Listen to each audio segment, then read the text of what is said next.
જો તમે 3 મહિના સુધી વિષ્ણુ સહસ્ત્ર નામના પાઠ કરશો તો તમારા સંકટોનો સામનો નહીં કરવો પડે. રવિવારથી રવિવાર ભગવાન 365 દિવસ 24 કલાક માટે અવેલેબલ હોય છે. હવે એ જોવાનું છે કે તમે કેટલા ભગવાનને સ્મરણ કરવા માટે ફ્રી રહો છો. તો રોજ તમારે વિષ્ણુ સહસ્ત્રના પાઠ જરૂરથી કરવા જોઈએ. વિષ્ણુ સહસ્ત્રના પાઠ કરવાથી તમારા ગ્રહ સારા પરિણામ આપે છે. તમારા કુંડલીમાં જે ગ્રહ છે એમાં 9 ગ્રહ ભગવાનને રિપ્રેઝેન્ટ કરે છે.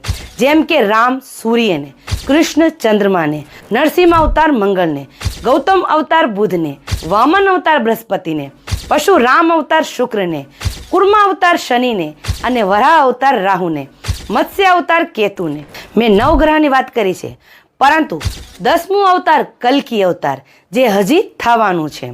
આ 9 ગ્રહ વિષ્ણુ સહસ્ત્રમાં આવતા હોય છે.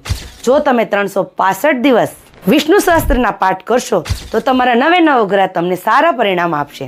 તો આ વિડીયો સારો લાગ્યો હોય તો કમેન્ટમાં જરૂરથી જણાવી દેજો અને વિડીયોને લાઈક કમેન્ટ શેર જરૂરથી કરી દેજો. અને અંતમાં જય માતાજી લખવાનું ભૂલતા નહીં.